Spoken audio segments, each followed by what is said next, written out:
Hey guys, welcome to the All Things Running podcast. It's your host Jacob here, and today I sit down and talk with Cole Bishop, a good friend of mine from the University of Pittsburgh. We actually went to school there together for all 4 years, and we're roommates in the latter 2 years. We met on the club running team there actually, and it was cool to be able to sit down with a friend and talk to him today.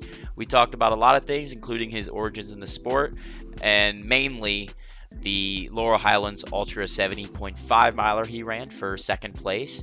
It was really cool to be there and experience that and see him absolutely kick ass out there on the course. So, nonetheless, guys, I hope you enjoyed this conversation. And if you did, obviously, I would appreciate if you rated the podcast, give it a 5-star review, maybe put it on an Instagram story or something, tag me, spread the word about this channel. Hopefully, we can get more and more listeners as I continue to post on a weekly basis over the course of the next couple months here. And yeah, enjoy this one. I'll see you guys in the next one. All right, welcome on to the podcast, Cole. Everyone, this is Cole T. Bishop from University of Pittsburgh. We were roommates for 2 years and knew each other for 4 years, both running on the club running team at Pitt.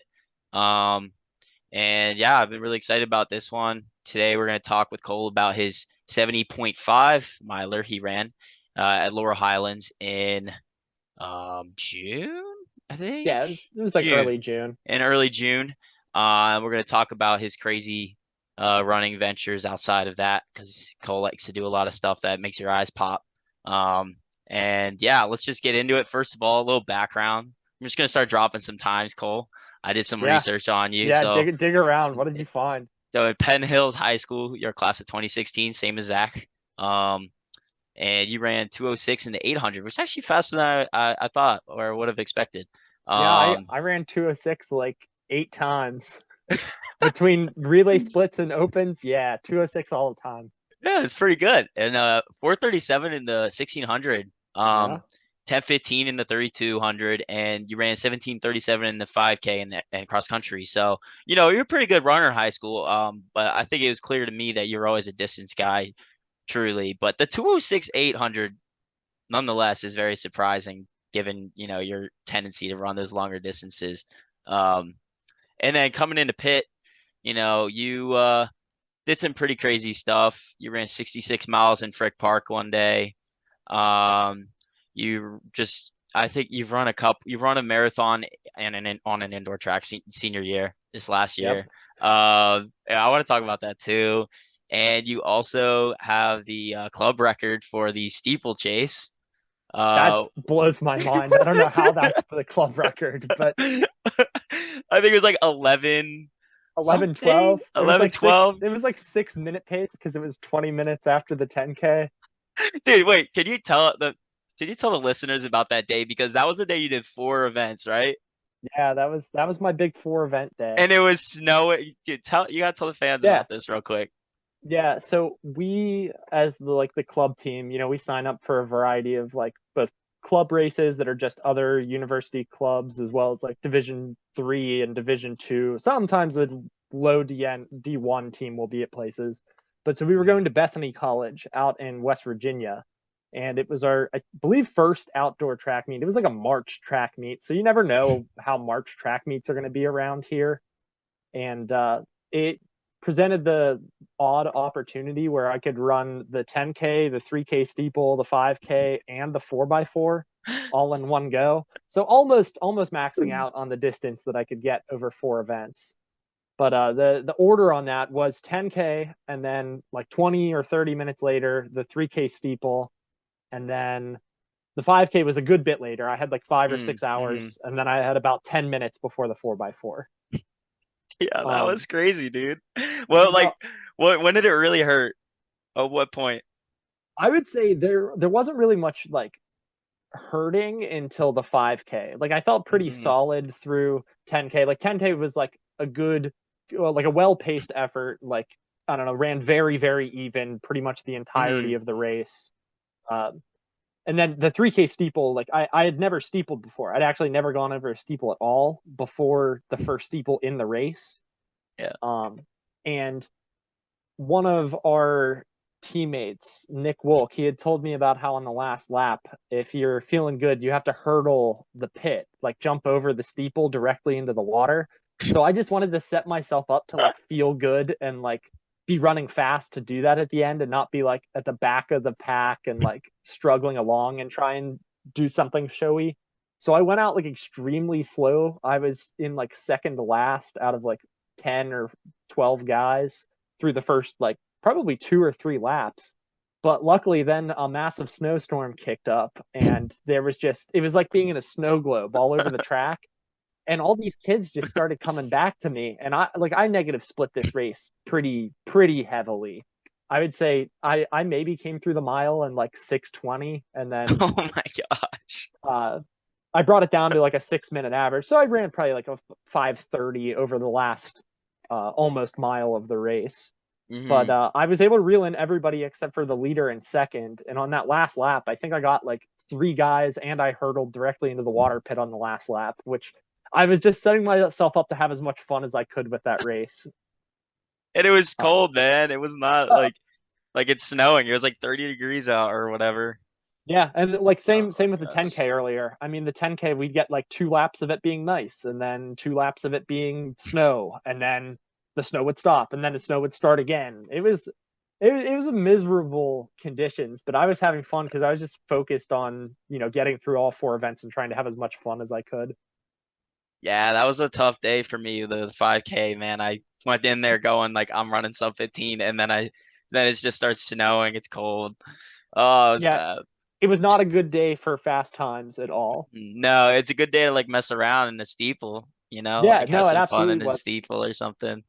That was the craziest thing was I was only like I think like 8 seconds off my 10K PR, which I didn't expect because the conditions were terrible and I was pretty much in training for ultra mode by that point. So the fact I Yeah. was able to like still run like low 34, I gotta break 34 at some point and stop being slow, but that's gonna have to come later, probably next spring. It's that and breaking what 20 in the 8K. What was the barrier you didn't break? It was like I broke 27 you once, did but break 27. Yeah. yeah, I broke it Yeah. once 2 years ago, and then I didn't break it this season at all. Yeah, you Uh, had a rough go of it the last yeah, season. that was bad. I came off of like 3 months of injury, and then had to Yeah. like so slowly ramp up mileage. I definitely wasn't even peaking at the end of the season. I was just whatever Hmm. I could get out of myself. Yeah. Yeah, for those who are listening, Colt has a tendency to get injured. I would say both of us are kind of injury prone runners. So Yeah, he went through a lot of injuries in his time at Pitt, is the same as me. yeah. I would say I'm getting better about it. I actually, because of hopping on the pod, I went back and was like looking on my Strava over like the last year, and my lowest mileage week, I had one 13-mile week. So there hasn't been a week that I had to take a zero in the last 52 Wow. weeks, which kind of blows my mind. Let's keep that streak going, man. That's Yeah, good. I feel like I've had a lot of weeks where I only ran maybe like 2 to 3 days, but I sort of think I've been able to run at least 2 days a week for the last year or so. And Yeah. that's pretty impressive for me. Usually I just Mm. overtrain, I lose a month or two like of Yeah. straight zeros. So because like this is shaping up to be the most mileage I've ever gotten in a year, which is That's huge because I'm awesome. not doing as big of weeks as I have in the past. But Hmm. I don't know. I'm listening to my body and like taking a day off if I need it here and there. And Yeah. I think it's paying dividends that I don't have to take weeks off. Absolutely, man. I think that's huge. Like, better be safe than sorry, and it'll save you in the long run. You can, if you got to run 40-mile weeks for a little bit instead of going right to 60, it's probably gonna be better for you. Just gonna get injured if you go right to 60 or 70 or whatever it is. Yeah, I've done that several times. Yeah, maybe you're like not as injury prone as we think. It's just the fact that you've kind of gone a little haywire in the past. Um, Yeah, I don't know. There was just a point. I think the problem was I was indestructible at one point, and like nothing would mm, injure me. Like I think from when I started back up running for like our freshman year, I didn't have any injuries from freshman year through like the summer after freshman year. Like I got a good like mhm, 9 months straight of training in, and then I lost a month, but then I got another like year straight off of that. And then since mm, then, it mm, was sort of like junior, senior year, I messed up bad mhm, over and over. mm. Yeah. All right. And then post college, going back to the background just to Yeah, finish, round it out a little bit. yeah, close us out. Obviously the thing we're going to talk about today is the 70.5 miler where you ran 12 hours, 12 minutes and 47 seconds for second place.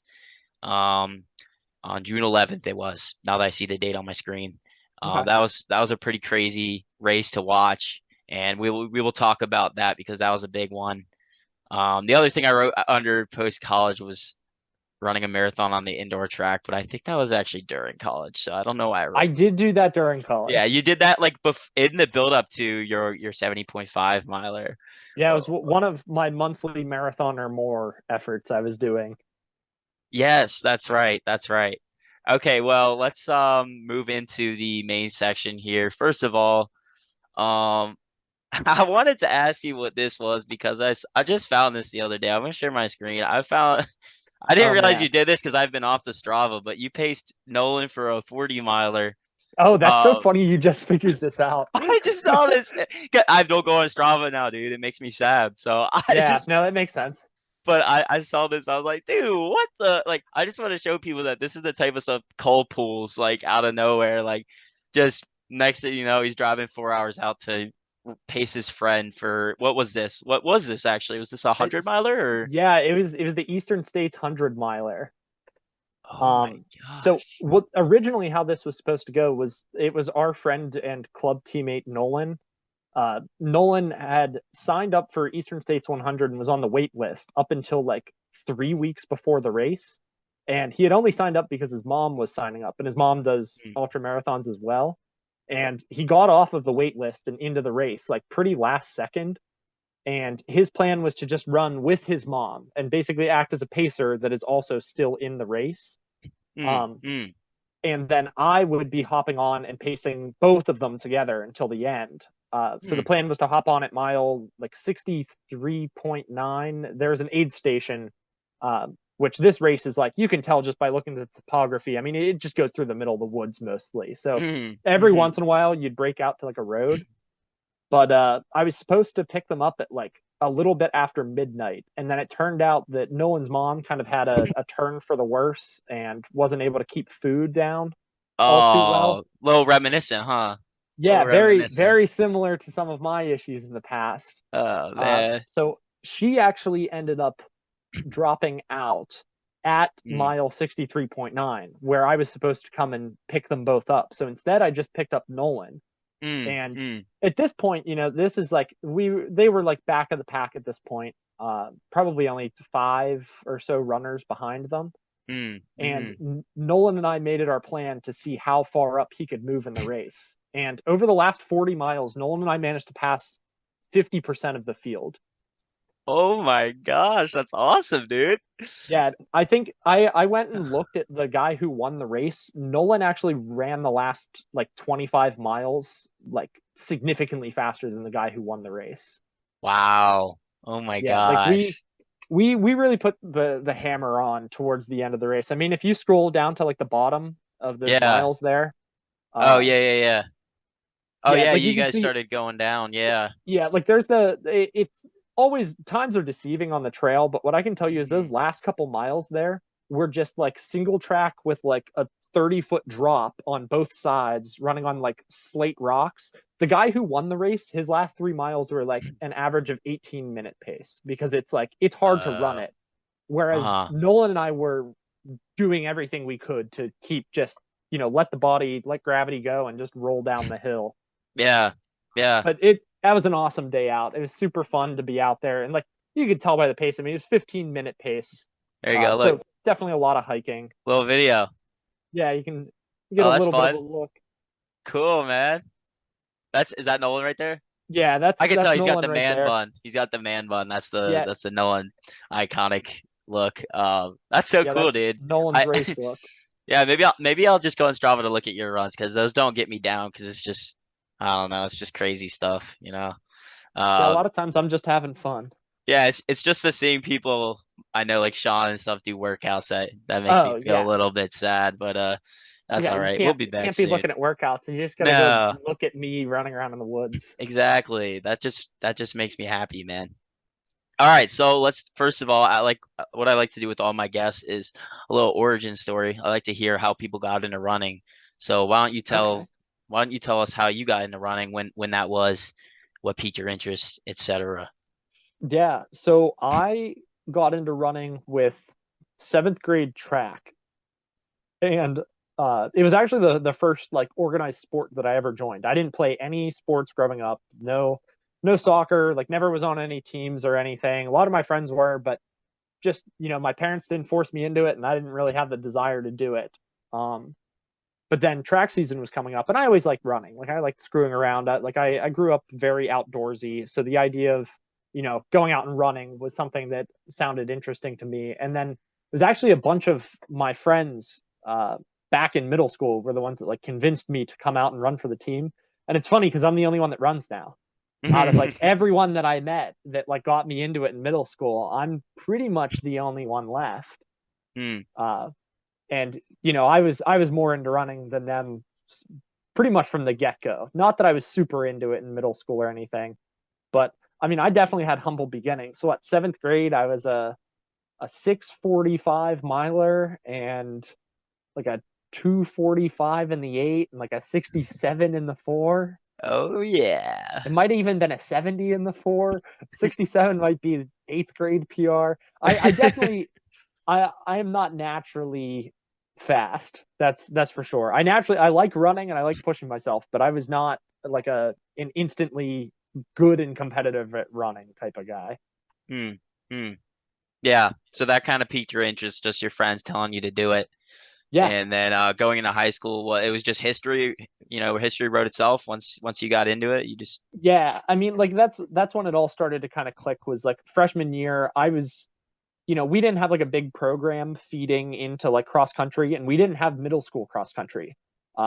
But mm, I happened to run a road race 5K that was being held by the high school cross country coach while I was in 8th grade. And he was like, "Oh, well, you know about cross country, right?" And I'm like, I think I know what it is. And he's like, "Yeah, we run like 5Ks like in the woods on grass. Like you got to come out and run this thing." Uh, and I think at that 5K, I ran like 22 minutes and something, which like I was very excited about. that's good. Uh, Yeah. so then, the fall came around and I joined cross country, and I started falling in love with it really fast because then we were doing more like trail runs. That was the first time I ever got like introduced to running on trails. We'd go out to Mm, our local mm, park, Boyce Park, like every single day. And like even all of our workouts were on like grass fields, and like mm, we'd do like tempos on like dirt trails, like wide dirt trails and stuff, which mm, was like a neat way to get into it. I think being in the woods that much and running definitely like sparked something for me. But I mm. could tell things were changing when I was like running my mile PRs in like mile repeat workouts during cross country. Because like I think I came into it as like a barely sub 6 guy, and we'd go out and run mile repeats, and like I'd run the last one in like 5:40 or something like that. And I was Mm, like, whoa, mhm, like this is gonna get somewhere. But then from then on, I took it pretty seriously. Like I would train during the summers and everything. I was definitely mm. I was a high mileage guy by our team standards, but probably lower mileage by uh like standards across the board for high school. Like I think I ran a Mhm. 50 once, but most of the time I ran like 30 to 35. Yeah. Yeah. What was your go-to event in high school? Was it 2 mile?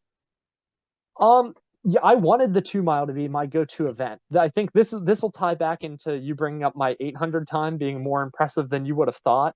Yeah. The problem was our entire team's philosophy and like our coach's philosophy was that everyone should train as like a 400 runner and then differentiate from there, which I think was good because it built up like my base speed a ton. Mm, mhm, Like I mean, we did like classic workouts were like 16 by 200 with like walk across the diagonal, and mm. 12 by 400 with like 200-meter jog. Like those were like Yeah. classic staple workouts, and they were, run them hard. Like I would say Mhm. I was running them faster my like junior and senior year of high school than I could run them now. Like I don't know, we used to close out those 400 workouts with like 63s, and we used to Ooh. close out the 200s with like 27s, 26 highs sometimes, which like I don't know if I could run a 26 high. I don't know the last time I did run a 26 high. That would be tough. That'd be tough Yeah. to pull out a Like 26 something now. yeah, I'd have to try. I'd have to like go and do some strides for a couple weeks Yeah. to get back to even being able to do that, I think. But because of that, like I wanted to be a 3200 guy, but I'm doing 200s and 400s all the time. So Mm, my 3200 just never really went the way I wanted it to. Like I always thought I should have been like a sub 10 3200 guy in high school, but never really had the chance. I ran like a 1013 indoors off of just base training the one year, which mm, coincidentally is when I was doing high mileage and just mm, tempos. But mm, then we immediately mm, put me on doing 200s and 400s, and I kind of lost that. But then I mm, got better at the mile. And as far as like our region went, the mile was not as competitive as the 2 mile. So like I could make districts in the mile, but I couldn't make it in the two mm, mile. mm, mm. So Yeah, I sort of ended up focusing more on the mile over junior and senior year, just due to a variety of conditions. yeah. I can kind of see the connections now between like what the things you were doing in high school and what you like to do in college, like with the fact that you did a lot of trails every day Yep. for your workouts kind of links up now with your trail running, and also the fact that like your coach was speed oriented in track, and that you like to do like the 4x4 at the end of track meets and stuff. Yeah. It kind of makes sense now. I can like link those things up. That's like your iconic move is the 4x4. You just love doing Yeah. your Running Strava four by profile. four. Your Strava profile bio is I'll join your 4x4 relay or something. I Yeah, forget it's what like it is. all I think it's like ultra runner that will gladly join your 4x400, Yes, that's what it is. something like that. I But yeah, just I'll saw it. I'll always run a 4x4 at the end of the meet. I mean, you're not getting much faster than like a 59 out of me anymore. And if I just ran the 5K, you're not getting faster than a 62 ever. So Oh, do you remember the Mount Union Raider tune-up 4x4? You were gassed. I remember when you were on my relay too, I think. Or yeah, were that you? was Yeah, you were. Yeah. yeah. I think that was the last time I ran like a decent time. I ran like a 57 low on that, I think. Yeah, you ran That fast, man. You ran that fast. yeah, that was the last time I ran like a slightly faster one. Other than that, I don't know when the last time I even broke 60 was. Man, that was a fun race because we had the rivalry with the younger team, the younger Yeah. squad at Pitt. It was kind of it's the fun thing about running for club to all the listeners is that like it's very laid back and people just do what they want. Like Cole doing 4 events in one day, like you can just do stuff like that. And we always just like doing the 4x4s at the end of meets because why not? Like it's just for fun. And like I don't know. Usually the meets we go to, there's not like crazy fast 4x400 teams. So like No. we actually we kind of compete by only running like 56, 57, which is really funny. Um, Yeah, we're normally like middle of the pack at these like low end yeah, D3 meets in the 4x4, which is very odd. yeah. It was weird. I heard the Mount Union one, there was like no one there by the time we were racing. I remember it was pretty quiet. Yeah. It was just us and like some, I don't know, not great 4x4 teams. Yeah. I mean, even at Bethany, one of our club team 4x4s won. Yeah, yeah, that's Like right. like they Yeah. only ran like 342, but they won because most of the teams dropped because it was, 32 degrees and snowing Yeah. all day. And I don't know, our guys still went out there and did that. I was on the last place 4x4 that day. We ran like a 413, Oh my God. which is terrible. Who ran the slowest split? It wasn't me. I don't remember who it was, but it was not me.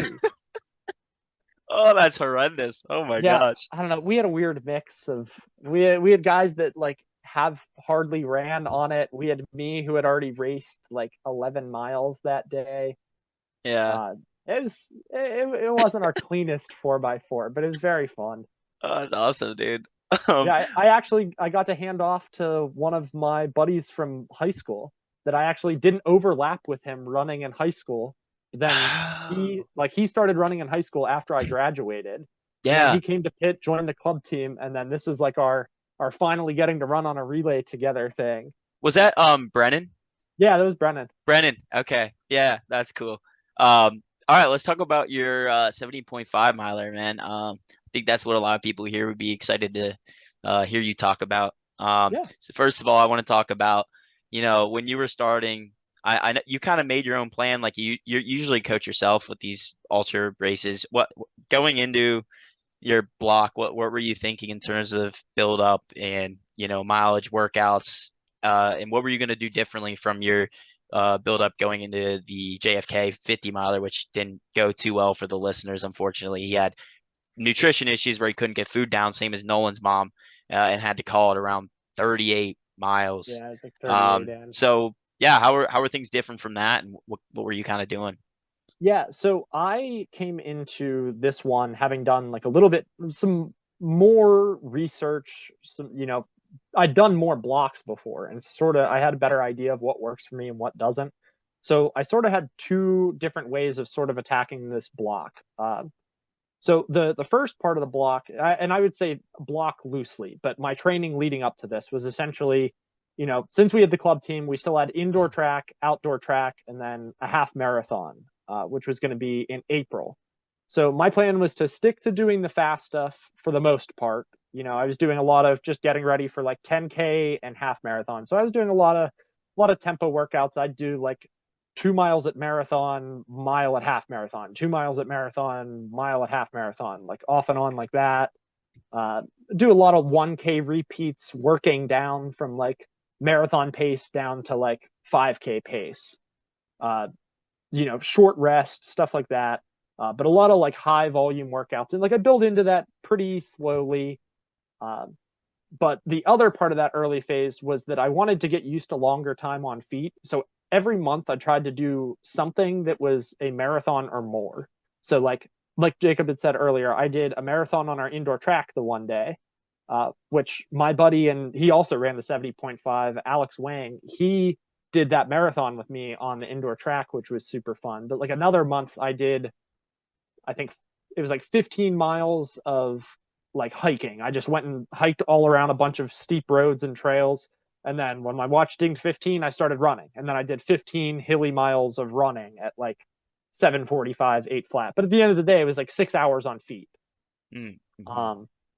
So it was always, I was trying to get a long effort in each month, basically from December up through April. And I was also kind of doing that speed, but really not anything ultra specific otherwise, or basically just building up a good bit of fitness. But then the second part of the block is where things really kind of came into action, where I had the opportunity to go out to Colorado for the month to Mm-hmm. live and work and train, because my aunt happens to live right outside of Boulder, Colorado. So I knew I wanted to do something after graduating, and I talked to her, and she was like, "You can come stay in the spare bedroom, do whatever you want. Like, we'll hang out, we'll have dinner, da da da da da. Do your thing, I'll do my thing, we'll hang out." So I couldn't pass that up. So I went out to Colorado for the month of May. And that's when I did what I think was all the most important stuff for getting ready for the Laurel Highlands 70.5, because I had the speed kind of coming in. I'd had some days on feet, but not really, putting in the continuous time that I Mm-hmm. feel like you kind of have to get ready for the long ultras. And Mm-hmm. being out in Colorado, I got the elevation training, which was awesome. It's kind of optimal to be out there for a month and then come back Mm-hmm. down. So Mm-hmm. that was unplanned, but sort of perfect. But then got to spend a lot of times in the mountains doing like very technical, very vert heavy runs. Like I would do like a 16-mile run, and I'd get between 4,000 and 5,000 feet of elevation gain. And Mm-hmm. like a Jeez. couple, like I think the most vertical mile that I did was like 1,600 feet of gain or 1,800 feet of gain in a single mile. It was like a 25-minute mile, but you got to think I was essentially just hiking and pulling myself up rocks with my hands. I wonder what the grade adjusted pace would be on that, honestly. I have no idea, because I felt like my heart was going to pound out of my chest just hiking up that. Mm-hmm. Uh, Mm-hmm. but so I did a lot of big vert days, and like they were slow, they'd be like 10, 11 minute pace. I'd basically hike as fast as I could up the hills, and on the downhills, even though it was like technical single track, I tried to run like 8:30s, which I think for the conditions is fast enough, because a lot of times that same effort was translating to like, 7:30 when I was out flat, but doing a lot of those like 3 hour runs. But what I did different than JFK was I stopped doing like giant days every week. When I had built up for JFK, I would do like a 22 to 24-mile run every week, which I think got me in really good shape, but I think it burnt me out. I don't think I had as much left in the tank. Like the legs were not super fresh going into that race. Mm-hmm. Whereas for Laurel Highlands, I really broke things up. and I was trying to do like back-to-back long runs, but a little bit shorter. So I would do like 16 and 14 with that heavy vert. I more so would do things by time. My big aim was to do like a 3 hour run and a 2 hour run on back-to-back days, or like 2.5 and 2. I built up to 3 hours and 2 hours. Mm, Um, mm, but I didn't really do many workouts out there. I did like an extended tempo once on some really like hilly terrain. It was like 200 feet a gain per mile on average. Um, but yeah, just getting used to like long, hard days immediately after long, hard days, mm. which sort of culminated in me doing like a 3 hour run. And then 2 days later, I got the chance to go out to Magnolia Road.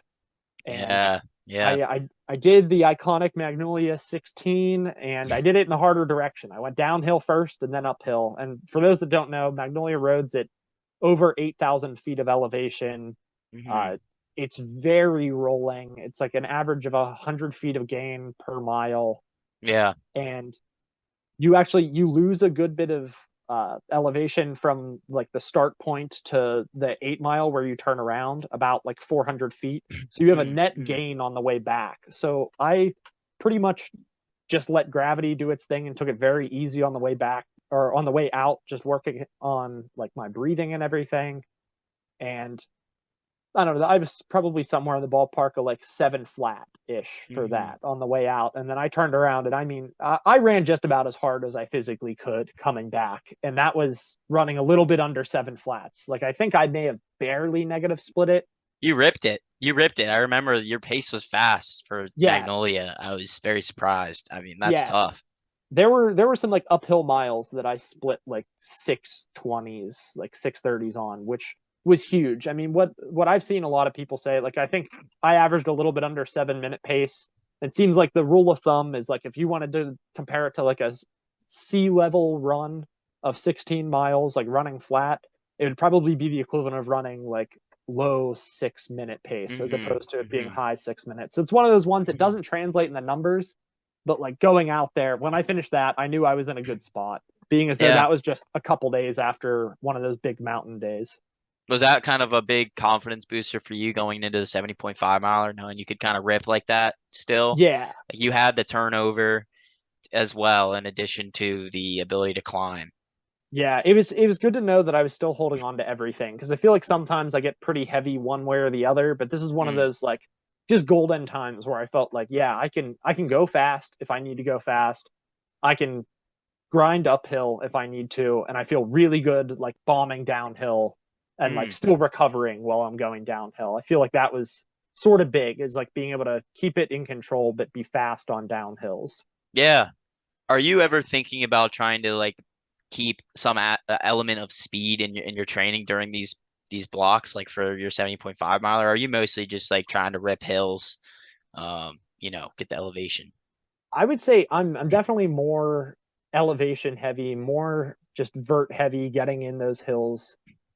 I'm definitely I try to keep enough of the speed in it. Like I had said, for the Laurel Highlands 70.5, I was doing, a lot of workouts, like 2 workouts a week, or like a workout and a long run workout pretty much every week from January through the middle of April. And then I kind of cut that back and just went for time on feet more than anything, and like Mm, just staying hmm. healthy. So I feel like it for me, it's a good way of getting like the base in there and getting the speed in, and then fine tuning the hill stuff and doing faster stuff when I feel like it. Like if there's like a segment that I really want, or like a section that I really like to push, I mean, just on random days, I would, push an uphill that I like for 20 minutes. But, I wouldn't even think of it as being a workout. It was just, oh, I'm going to run harder for a little bit here. So I do Mm, think it's important to still have some of that faster stuff.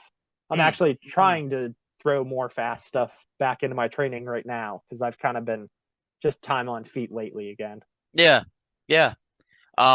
Okay, so you've kind of hinted at it already, but how did you feel your buildup went going into the 70.5 miler? Like, was there anything that you were kind of disappointed about, or were you feeling very good about how things went, leading into I the race? Leading into the race, I think I had the perfect buildup. Like I felt very, very fresh. It was not reminiscent of JFK 50 at all. JFK 50, I was running 80 to 100 miles a week on singles, I would double occasionally, and usually if I doubled, it was a double workout, one in the morning, one in the afternoon. Hmm. Uh, I was doing those long runs. Like I had a ton of confidence in JFK up until maybe like 4 weeks beforehand, and then my legs were just starting to be toast. I mean, I would go out and do like a 50K at like, I don't know, I think I did a 50K at like 7:30 pace with a bunch of hills and everything. Essentially like a full on race simulation. And Yeah. then 3 days later, I ran 50 miles over 3 days. Like, I mean, I had probably 90 miles in 5 days in that stretch of time, which I think that was too much of a peak for me. Uh, it's not a sustainable way of running for me. And I Hmm. think more than Hmm. anything, I lost like the mental edge, just feeling my legs go away. I didn't have the mental edge going into JFK.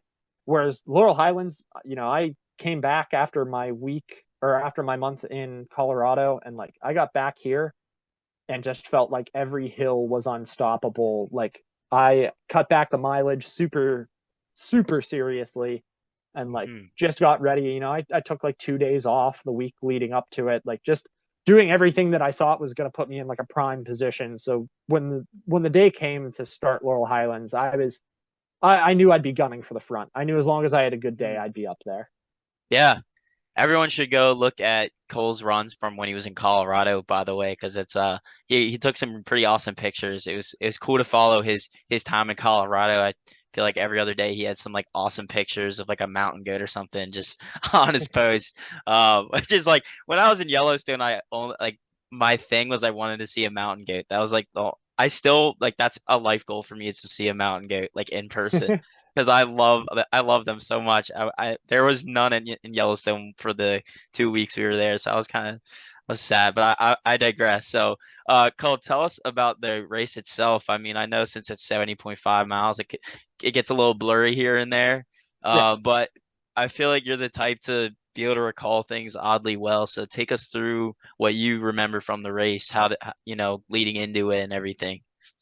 Yeah, so Laurel Highlands 70.5, it has like a 5:30 a.m. start time. It's like an hour 15 minutes from where I live in Pittsburgh, and I opted to just stay at my own house the night before and make the drive down in the morning, which that meant I had to be up at like 2:30 or 2:45 and start scarfing down breakfast, which I kind of went with what I was doing before a lot of my runs out in Colorado, having like a full breakfast. I had some scrambled eggs, I had a bagel. Uh, I got some cream cheese on one half of the bagel and some peanut butter on the other half. Like just getting like a full breakfast in, because I feel like especially with these longer efforts, I have a pretty good stomach with holding stuff down. I had hours before the race, and we made the trek on down in the dark and everything. We Who's got we? there. Just to clarify. Oh yes. So I had my girlfriend Claire plus a couple of our friends were going to be there at the start for me, and then they were serving as my like crew station at all of the aid stations for the earlier ones before like Jacob and the rest of the guys all showed up later on. With some guys hopping into pace, some guys just helping pour water on me, this and that. Uh, but so I think there was the four of us that went down early in the morning for the start, and just kept it super calm. For these types of things, there's no reason to do a warm up. I just did my normal routine of stretches and everything. I made sure that I was going to be starting at the near the front. I wasn't concerned about starting at the front because I had like a very conservative race plan in mind. Uh, I more so just wanted to avenge JFK 50 at first, like make sure I get through the first half of this race feeling good, knowing I'm going to finish, and leave it all out there when the time comes. So whenever the race actually got started, I think there was like a 5 minute delay, and it was like lightly drizzling, and a lot of people had headlamps on because it's sort of like it's getting light out, but it's not really light out. And I decided there's no reason to have a headlamp. I know what I'm doing. I'm not running too fast. Uh, but the kid that did the indoor marathon with me, or indoor track marathon with me, Alex, he was also running the Laurel Highlands 70.5. And our plan was to like take it out easy and work together at the beginning. And that's exactly what we did. I mean, I went out probably in like 10th or 12th place through the first like 4 or 5 miles, which I would say I was definitely behind a lot of guys that I knew I would be finishing ahead of, but just making sure that I had a very conservative start to the day. And it's about like 6 miles into the race that you get like the most major climb of the entire race. It's like a mile that gains 1,200 feet of elevation. It's not technical or anything, but it's just straight up, and you see the top the whole way. It's just one big cut straight up into the woods. And I've been trading, or I'd been like hanging out with a couple other random people that Alex and I had bumped into, and we got to that hill, and I knew I was still going to be taking it really easy up it, but me taking it easy up the hill resulted in me dropping the like pack of guys I'd been running with. And I got up to the top of the hill and I happened to bump right into a guy. So then, I wanted to keep it easy. So I was like, you know what? I'm just going to hop on with him and we're going to let the miles kind of roll by. So hopped on with him. I ran like 2-3 miles with him, kind of exchanged info and whatnot. Funny enough, he's won that Eastern States 100 miler that I went out to pace Nolan at. Oh, He wow. he had won that race like 3 or 4 years ago. Really serious runner. This Laurel Highlands was not going to be his like a race of the Mm, racing mm. schedule for him. He was just coming out to do it again, which he ended up getting fourth and ran like an all Okay. time. Like he ran a really good time still. He closed really hard. Um, but Yeah. I left him along, and the nice thing is the Laurel Highlands hiking trail, it has like little stone obelisks that are like 2 foot tall, and they have like the mile marker on all of them. So even though Mm, your watch gets really glitchy out there, you always have those markers. And I knew where all the aid stations were. So every time that I got to an aid station, I just thought of how many more markers I had to see before I'd get to the next aid station. So really, mm, I wasn't even thinking about the totality of the race for mm, mm, most of the race. I was just thinking, oh, well, I only have 4 miles until I get to the next aid station. So I'm just going to take it one marker at a time. And mm, I made mm. sure, like, in those early parts of the race, like up until probably like 35, I'd catch up with someone and I'd kind of test it out to see whether they wanted me to like stay with them or like if they'd make a move or what was going on. But a lot of those early guys, it's early in the race. Everybody's still like, no one's huffing and puffing. At least nobody that was really really going out where they should be was huffing and puffing. So I'd end up running 3-4 miles with this guy, 3-4 miles with that guy, and the next thing I knew I'd kind of broken through a lot of the guys, and I came into one of the aid stations like somewhere in the 30-mile range, and I was feeling really good. I knew it was time to start picking it up pretty soon, and I got word that I was in third and that they were both really far ahead. Uh, so didn't let it discourage me, just knew I had to kind of keep going. It's sort of me racing against the trail and hoping I'd catch up to them from that point onward. Mm. Uh, and luckily, I was able to have pacers. So our buddy Tim from the club team, uh, Tim was a last minute swap in for another one of our buddies to come and pace me. And Tim hopped on from like miles like 44 to 57, something like that. Yeah. Yeah. And I was feeling like really good coming into like 44. Like from like 30 onward, my crew would ask like, "What do you need? Like, what do you want?" And I'm like, "Just tell Tim to be ready because like we're gonna go. Like I'm gonna feel good. Like we're gonna go as soon as we get Tim. It's time to go."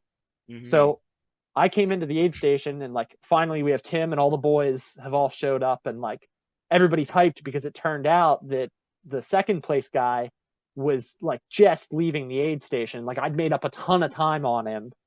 Uh, and I came in and was like, "Is that second leaving?" And everyone's like, "Yeah." And I was like, "Oh, we're gonna go get him." So we had like a Mm. good little laugh, and me and Tim just we took off, and I caught up to him within like a mile, and of course, as soon as I catch up to him, I start feeling terrible. Like it finally hit me at like 47 miles or whatever. I was like, "Oh yeah, like now I'm in over my head." Like I've been running hard for the last probably 10 miles. I've been pushing it a little more than I should, and I caught up to this guy and I calmed myself down and everything. But apparently, I didn't know this until after the race, but Tim had been, talking to me, and apparently I was just not giving him like coherent answers. I was kind of just mumbling things back at him. And we like come up on this kid that was in second, and he's like another guy about my age, and he doesn't look super good. And I come up on him on like a hill, and he says like, "Good job," and I'm like, "Yeah, have a good day," and just leaving.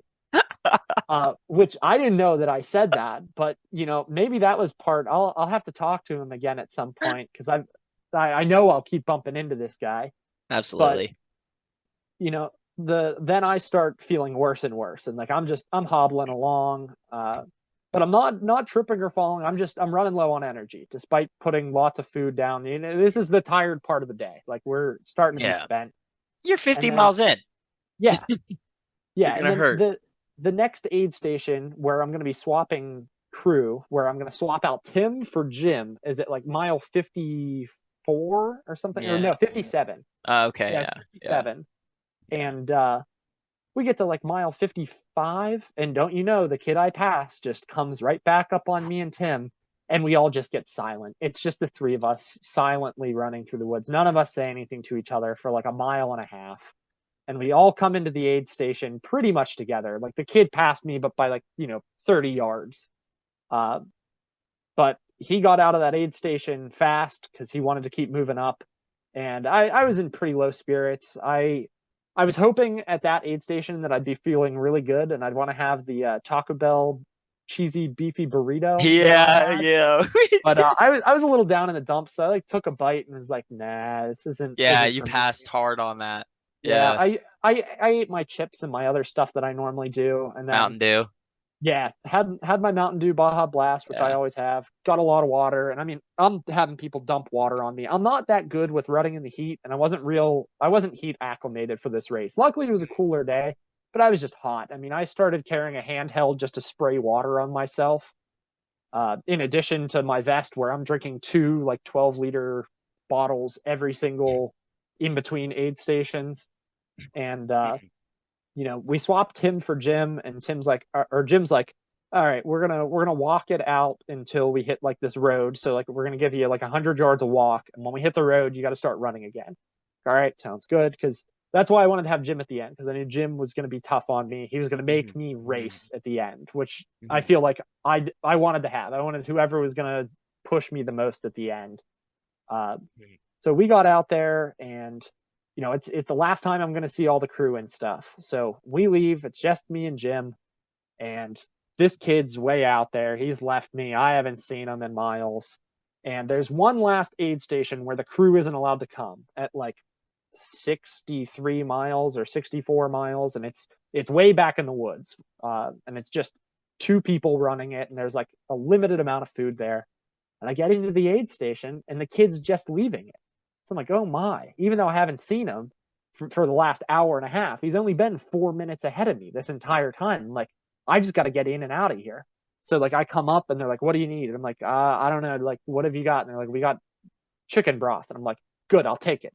Take the chicken broth and like anything else. They're like, I want cold water, like ice. Do you have ice? They're like, no, don't have ice. So I like lay down underneath of the like big cooler of water and just let them like run the tap of cold water on my face. I'm like, all right, that's good. And then I take off with my cup of broth, and me and Jim just start walking again. And I'm thinking like we can go get this kid. And that's sort of all Jim's kind of saying. Jim's just giving me the occasional like here's what your last mile was, like you're falling off, like we gotta start picking it up, because up to this point I'd ran a lot of like 10 flats, like occasionally a little bit lower, a little bit more depending on the elevation, but I was starting to slip into like 11s, 11:30, which was not where I wanted to be.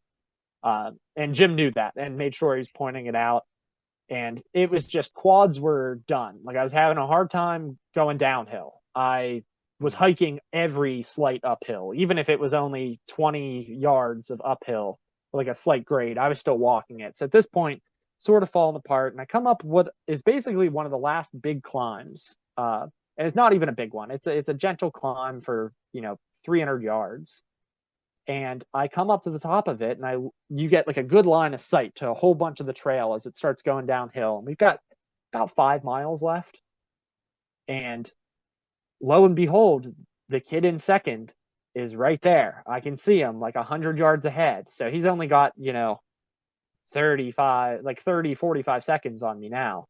And Jim was like, "We're gonna go get him." Like at this point, I'm nonverbal. I can't say anything. I'm dialed in. Uh, and I'm huffing and puffing. Like it's a full on effort to run like 9:30, 10-minute pace just to get to him. I mean, every step the quads are like Yeah. shot. Like all those stabilizing muscles were done. But this downhill keeps coming, and I know that the race ends with like 3.5 miles of like gnarly downhill, like really technical, but it's downhill and you can run it. If you try, you can run it. And me and Jim get up to this kid, and when I get about 15 yards behind him, he starts picking it up. So we start picking it up. And I'm just kind of trailing him for like a mile at that like 15 yards. And we're pushing the downhills. He's throwing in some surges, and like I'm matching him. Matching him or Surges at gaining him. 66 miles. Yeah, we're like 66, 67 miles in, and he'd like just throw his legs down a hill and we'd be going, 7-minute pace all of a sudden. And like I do that over and over, and like finally we get to like one last kind of climb, and I, instead of like stopping to walk right at the bottom, I like run up to him and just stop next to him and start hiking next to him. And again, he's like, "Good job, man." And I'm like, good job too, man." And we hit the crest of this hill, and like we're hiking up it, and I'm like, it's all downhill from here. Like if I'm gonna do it, I got to do it now. Mm-hmm. So when we hit the top of that hill, I just took 5 steps as fast as I could and just leaned forward and just started windmilling my arms. And there's like the trail is covered in rocks that are just like ankle twisters. Like they're all this size all over the place on like, otherwise it would be a nice, easy to run trail, but there's just hundreds of these rocks this big. And I just start flying, and like I am just chugging. I'm breathing as hard as I can, like just trying to force myself through it. And we get like 2 minutes into this charge, and Jim is with me, and I'm like, "Jim, like, do you see him?" And he's like, "No, he's like been gone. He did not react to that." And so at this point, I'm like, "All right, we're gonna keep going." I just keep blasting, and I hear my watch ding, and I look down, and it was a 6:30 mile. It's like, oh man, we're really in it now. And we get like a little bit further, and I realize like I'm dropping Jim. Like Jim can't keep up with me on the downhill because Jim's not used to like running like technical trails, and he needs to have glasses, and he doesn't have glasses on. Oh yeah. So Jim's like all messed up. And eventually there'd be like slight uphills and flats, and Jim would catch back up to me, and Jim's like, "I can't believe you're doing this. Like, I can't believe that you're closing this hard at the end of the race." And I like, all I can say is like, I want it. Like, I just want it so bad. And we keep on going, and like I'm really getting into a tempo, and the whole trail is marked with yellow like rectangular blazes on the trees.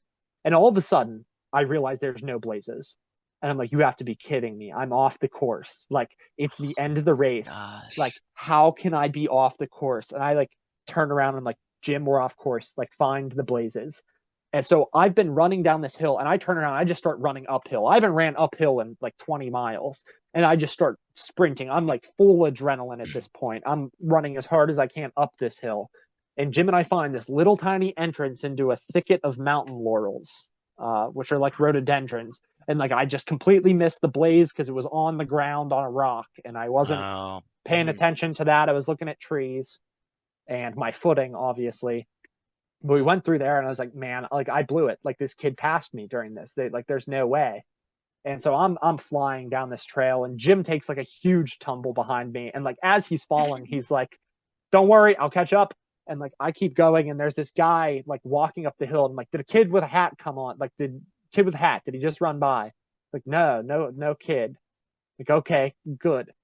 And I just keep on just chugging along. Jim is catching up to me on every uphill. I'm losing him on every downhill, and it's mostly a downhill to the finish. Like, we're losing several hundred feet every mile, and we're like coming around to where I'm like familiar with the trail. I'm like, "Oh yeah, I've got it in the bag for holding on to second now."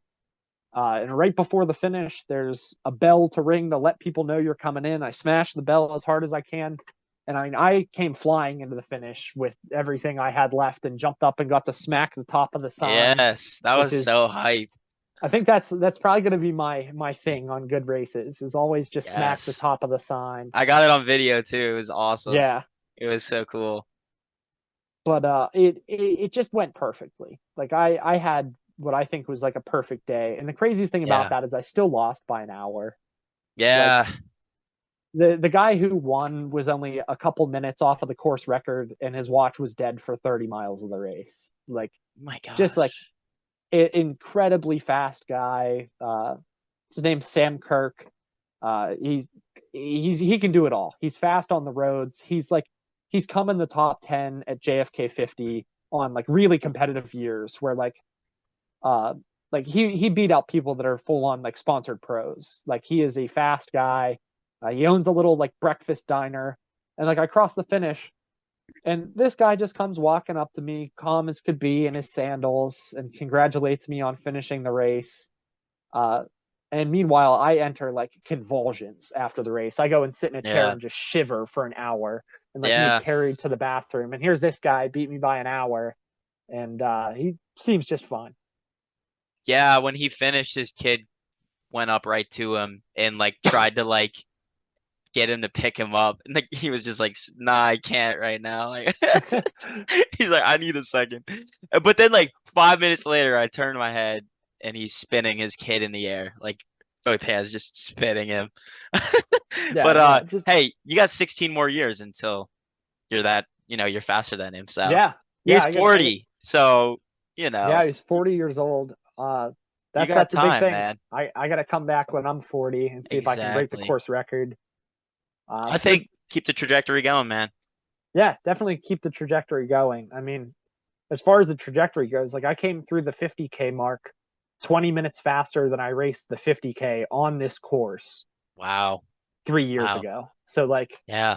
I was able to over double the distance and knock off what pace I was doing, which blows my mind. Like I've definitely made leaps and bounds when it comes to doing the ultra stuff. I feel a lot more confident about the training. Yeah. It's what I want to do. Good. Yeah. I mean, I remember when you finished, man. I mean, I didn't expect you to be giddy. Like I knew you just ran 70.5 miles. And you were definitely like deep in an abyss of pain Yeah, and anything hurt. I could tell just, and I could kind of relate, but not really. Like doing a marathon, but not even. I think it's just unreal. You have to do it to know. I feel like you have to do a 70.5 to know. yeah. I mean, I feel like the physical pain's probably about the same. Like honestly, it's probably about the same. But uh, as far as like the mental goes, I mean, I would say I was locked in for the whole 12 hours. Like Yeah. I wanted it the whole time, Yeah. and I don't know, just finishing was nuts. Like I definitely was running completely on adrenaline because it was full shutdown, mental, emotional, Yeah. physical once the race was over. That was amazing. We were also like impressed by your ability to push those last miles as fast as you did. I don't think any of us expected you to be closing sub 7 in those last 5, 6 miles it was. That Yeah. was crazy. You definitely shocked a lot of us when you did that. I saw you flying down. Um, and we all kind of thought you were going to come in soon because based on your goals and how things were going at through 50. Although at that we were a little uncertain because you hadn't been feeling good at that point, but um, when you came through, I think it surprised a lot of us because you were just going so fast that I like whipped out my phone right away, got my video up, boom. But like I didn't have any time to like hesitate with that. I had to pull it out right away to get the video because you were flying, dude. Yeah, Um, I was so happy that you ended up getting a video of it because I didn't yeah. expect that at all. I just thought like I would want that if I was him. Like, yeah, I would have wanted a video too of me finishing. So I was like, I'm gonna get this sick video. And then you did Yeah, the that was slap thing, perfect. which was like that was like so perfect. That could be on like a Sidious mag post or something. Like that could be like a big picture that they just put up on all the Instagrams. But yeah, that was sweet, man. Yeah, you're definitely bonked after that one. I remember they didn't have broth. Like they didn't have Yeah, anything warm. yeah, I was like, dude, what? yeah. They Like, had like boiled potatoes and shredded chicken with barbecue sauce. And yeah. some people might want that, but that is not what I wanted. I just wanted broth, which You eventually were they you found it. did want broth. They did, yeah, you're right. They actually had some. They just didn't take it out when they were prepping the Yeah, food they and hadn't stuff. taken it out yet. Taken I it feel out like yet. they could have done a better job preparing food before you finished because they had 12 hours to do it. Like, Yeah, I think a lot of the problem there is just being at the front of races like that, there's 140 people running. Hmm.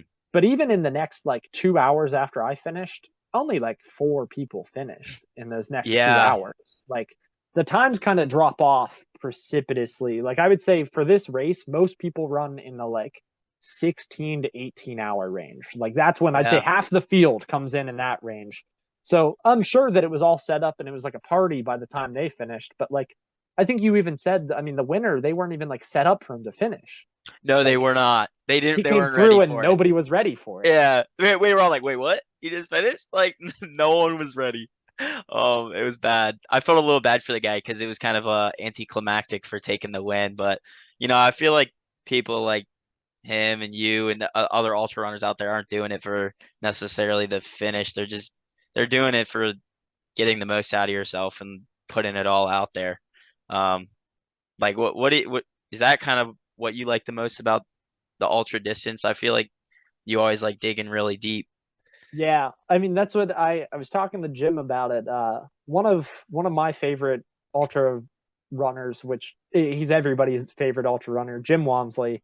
Yeah. Uh, he's getting ready for the UTMB race out in France right now. It's going to be this Yeah. weekend, but like Right. they were putting out like promotional videos for him running this race, and it was like right when I was like at my like peak training, like coming down, tapering, getting ready for Laurel Highlands, and like they asked him sort of similar question, like what do you find like addictive about it? Like why do you keep coming back to these? And he's like, well, it's sort of like you have the shovel and like you try and bring the biggest shovel you can and you just see how much you can dig and you just keep digging and like it's addictive.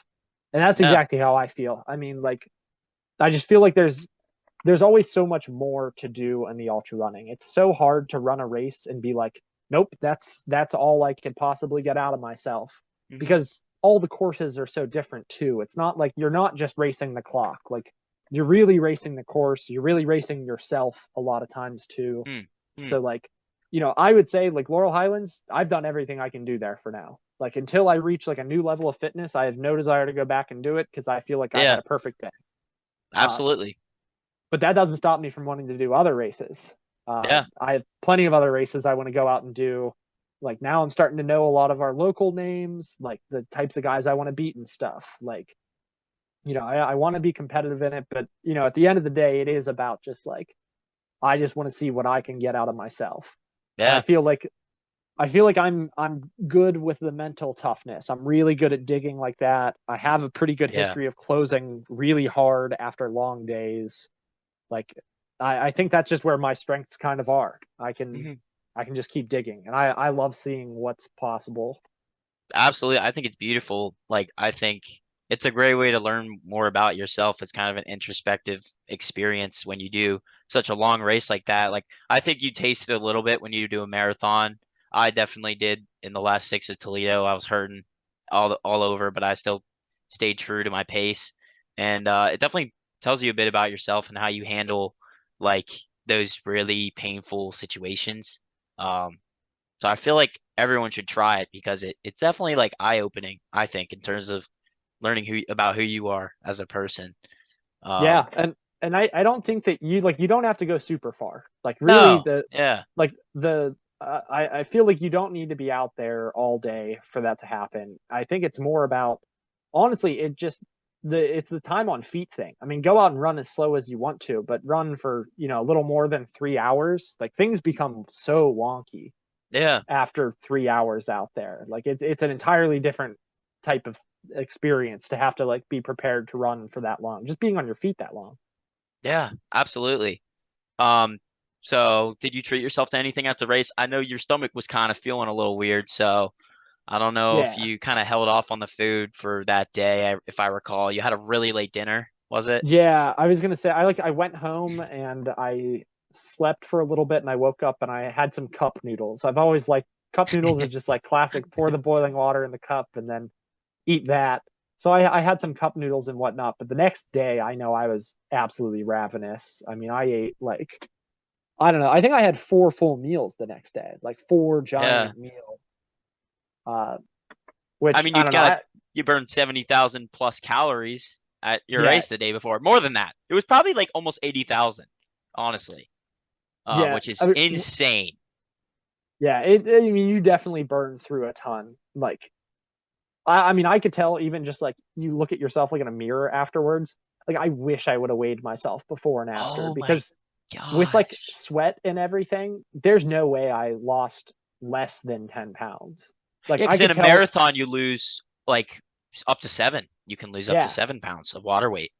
yeah. Like, I mean, just like looking at myself, I mean, I could see just like my ribs and like my stomach like caved in on the sides. Like, Oh my like gosh. definitely looking down. And that was with me like putting down a ton of liquids all day. And I ate a lot. Like, more than I normally do. I mean, I got through some PB&Js. I ate a lot of chips. I ate Yeah. oranges. I had like, 10 goos while I was out there. I mean, I put down a lot of calories while I was running, but I don't know. It's difficult. It's like, yeah, at the Yeah. end of the day, you're going to be digging into the reserves for sure, no matter how much you're putting in on race day. Yeah, I think the question with the races of that length is just when you hit, that part where you start to feel really bad.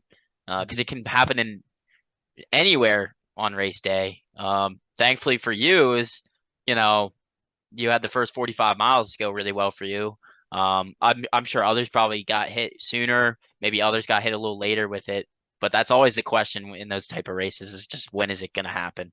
Yeah, it's not a question of like, are you going to feel bad? It's You're when are gonna, you going to feel yeah, bad and can you come out of it? Because like the how I said that kid that was in second for a lot of the race that I was trading off with, I talked to him afterwards and everything, and like he kind of hit a wall from like 30 through 50.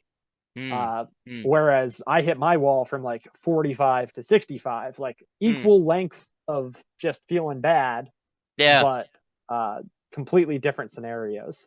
it's weird how that works. It can happen in various places for everyone. I don't know. Yeah, I even in my Toledo marathon, I did not expect to feel as bad as I did at 13 to 15. I felt so bad. Like right when I hit 13, it was like a switch and I felt like horrible. And I was like, there's no way I'm holding this pace.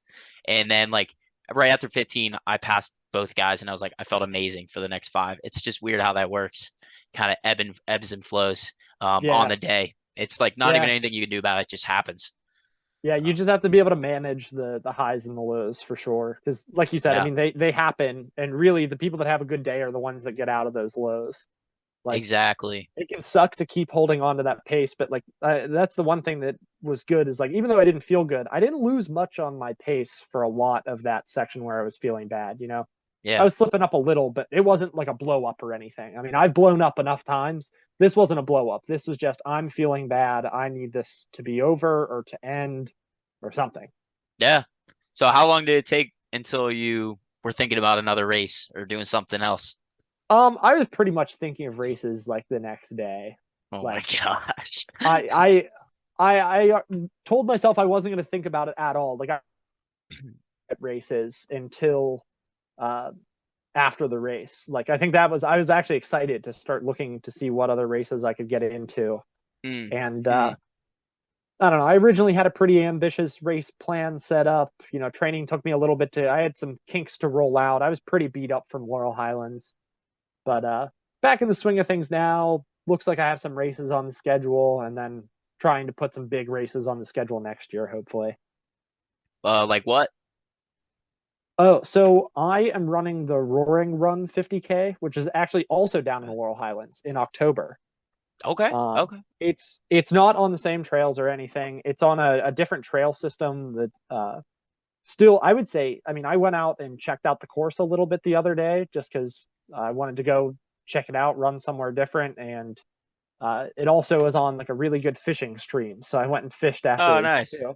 Yeah. But I went up to check this out, and this course is gnarly. It's like destructively gnarly. It's so incredibly technical, and like Oh gosh. this race is in October, so hopefully the plants are died down. But like I was running through like grass and shrubs for like miles at a time, and like there's Okay. like rocks hidden in the grass that you can't see, and like Yeah. there's sections of the trails that are literally just it's a pile of rocks. It's like a pile of rocks going Jeez. down the side of a hill. Oh my It's like you gosh. lose like 800 feet in like 3/4 of a mile. Yeah. And this course goes up and down it. So you have to be able to navigate the technical steps going up it as well as down it. And it's going to be a brutal race. I don't have any idea what the times are, but I know a couple other fast guys are signed up for it, guys I haven't ran against before that I think I'm going to be able to hold my own against. So we're Yeah. going to keep kind of plugging away and hope that things go well then. That's, like I said, that's Okay. like October. Okay. Okay. Yeah. So that's kind of the big one that is on the, out in the horizon for Yeah, you at yeah, this point in that's time. that's the big one, and it'll be nice to be jumping back down a little bit to 50K. I haven't raced a Absolutely. 50K in a long time, which is going to be a little different. Yeah. It doesn't have many super fast sections because a lot of it is technical. There's a section that's like 3 miles that does like 27 stream crossings. So Wow. like, Oh my gosh. yeah. Oh, it's Jeez. it's messed up. Like if we get That's heavy crazy. rains, I'm gonna have to like just blindly cross this creek over and over. It's gonna be a grind of a 50K. It's gonna be way different than other long stuff that I've done. Yeah. Uh, but I'm really looking forward to it. It's a beautiful area. Yeah. That's cool, man. Is that kind of going to be a tune up for like a longer race down the road, or are you just really thinking right now just keeping it shorter to like 50K So range?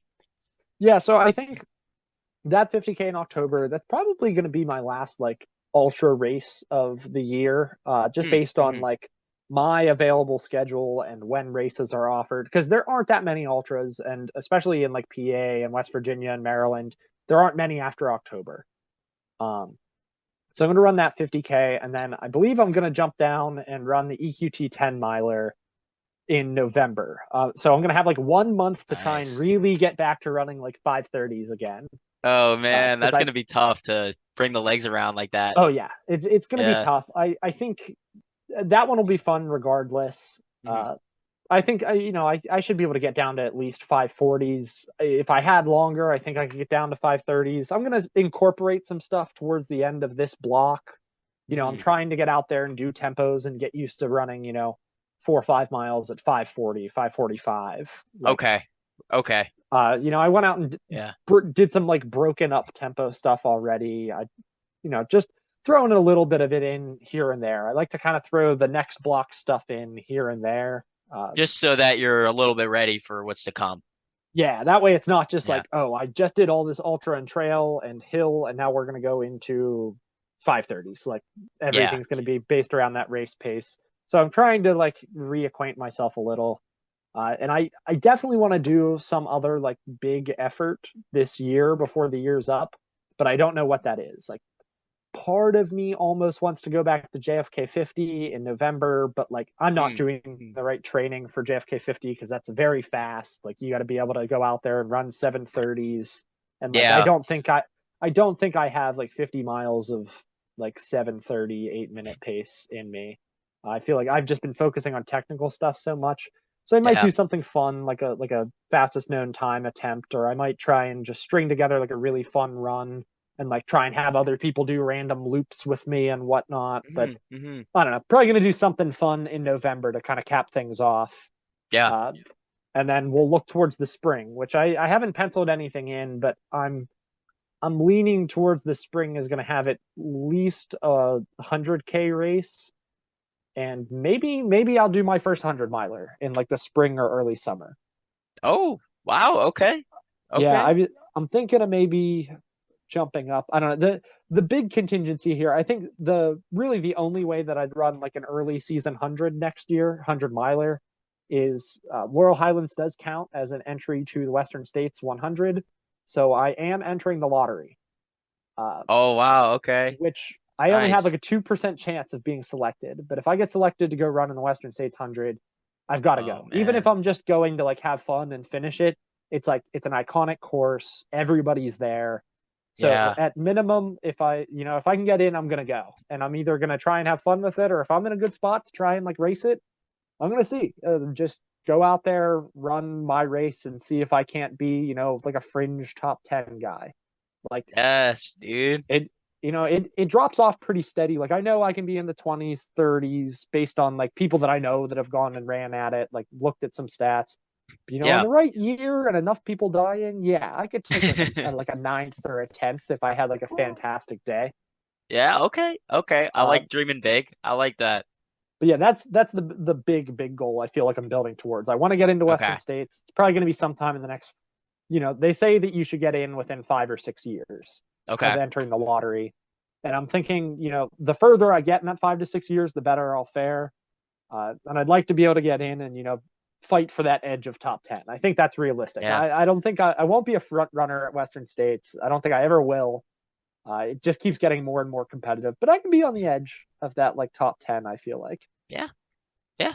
I think so. All right. Well, that was fun to talk about that, and let's just get into a quick little I have so many questions I can still ask you, but it has been over an hour. Oh, So let's time flies, I swear, when you're just on the podcast talking and stuff. oh no, it definitely does. But let's just do a little like choose one or the other type of thing. So I'll give you two options and you just choose what you prefer. Um, Pretty self-explanatory. I think you'll get it. Um, so trails or road? I think we know the Trails, answer. Yeah, obviously. Track or road? road, Okay. Okay. Um, Cross country or track? cross country. Yeah. Split shorts or half tights? Oh, they both suck. Uh, What do you wear? I've switched over to like the 5 or 7 inch split shorts, like Oh 5 or 7 inch gosh. inseams. Like that's what I race in. That's what I run in every You day. do wear the long shorts, yeah. Yeah, I not Yeah. super long shorts, but long enough. They're like I Yeah. definitely wear longer shorts. I'm probably gonna go with split shorts. I don't do the Yeah. half tights at all, so I still gotta go Okay. split shorts. Okay. Running hat or no hat? Oh, hat Yeah, on you're right you're a hat now. guy. I never don't have a hat on. I stumbled upon the fact I forgot I did a couple races without hats like 2 years ago, and my hair was a little bit shorter.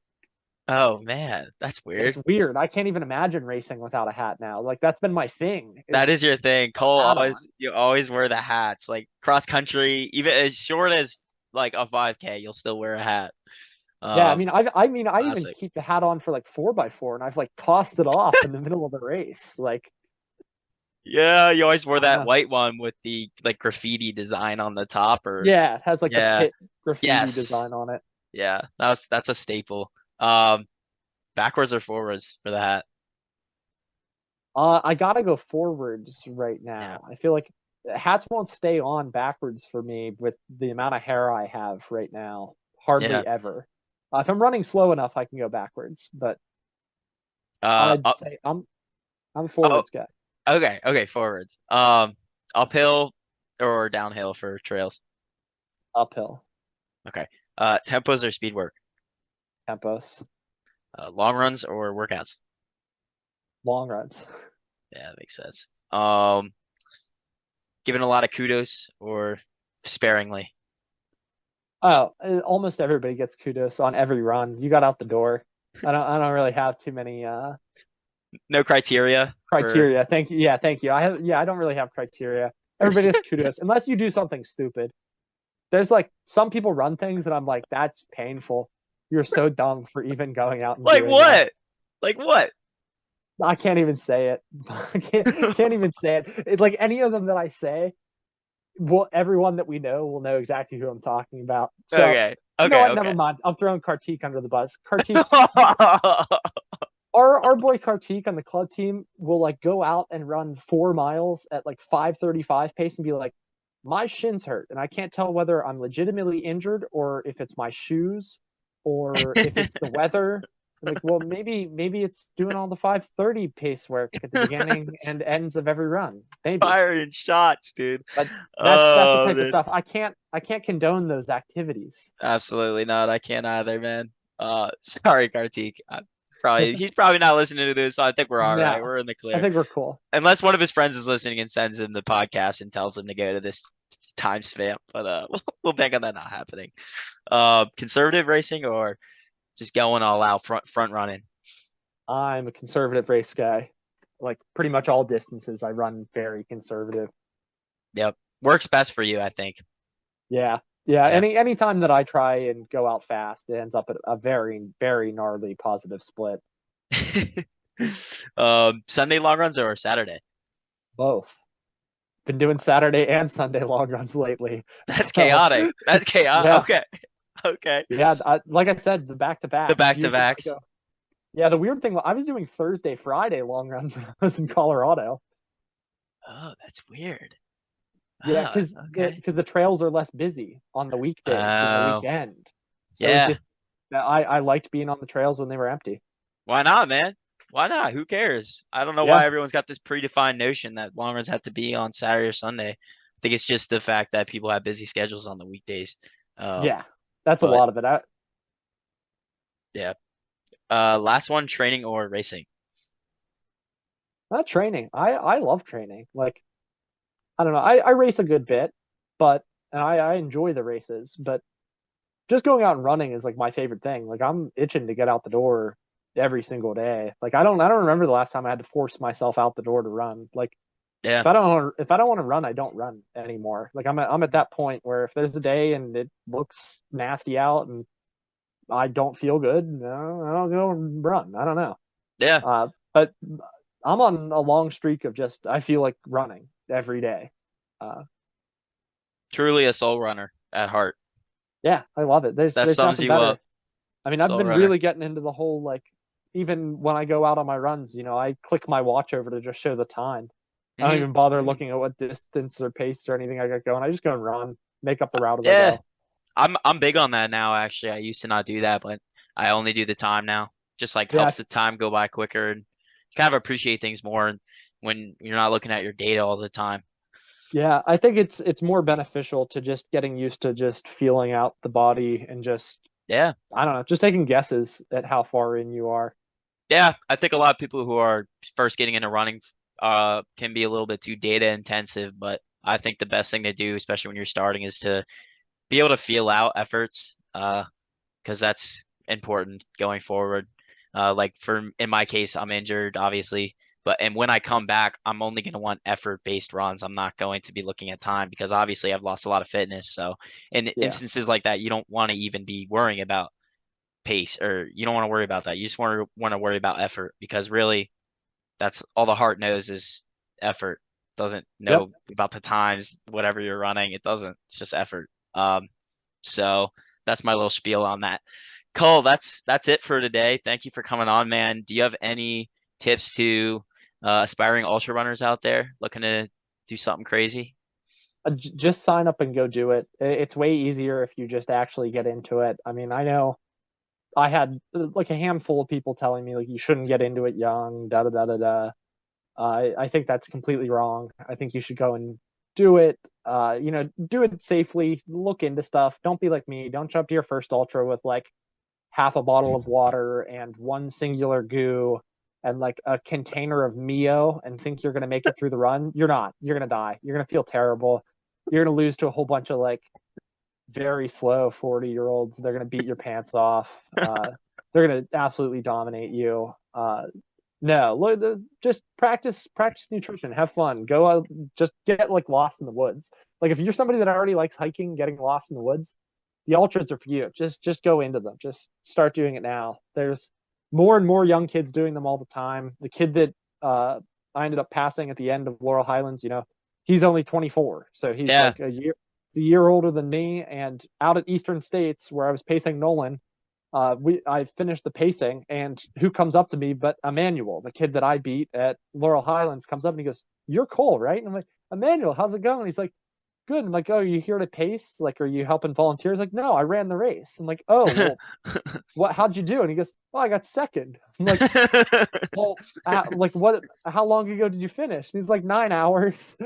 Oh my Oh god. my gosh. This is like another young kid. Like you're definitely seeing more and more young guys out there racing, and I think it's a good thing. Like I think Absolutely. not everybody has to do the whole track and cross country into road racing. Like do what you want. If you like the trails, go run trails. Yeah, it literally just comes down to do what makes you happy. If you want to do it, do it. Just be safe about it, obviously. Yeah, Um, that's the biggest thing. Just be safe. I feel like nutrition's honestly like probably one of the most important things when you're starting out in the ultra scene. Obviously, doing longer runs too, though, having a lot of time on feet, which you know best. So, that's it for today. Cole, thanks so much for coming on, man. That was fun. Yeah, no problem, Jake. It was good to catch up with everything and run back through some stuff I haven't thought about in a while. Yeah, absolutely. Kind of, reassess what you're doing here. Cool. Thank you so much, man. That was fun. I'm sure we'll talk again soon. So, yeah, have fun in Pittsburgh doing whatever you're doing. Awesome. Will do. Thank you, Jacob. I appreciate it. Yeah, man. See you, Cole. All right. See you, buddy.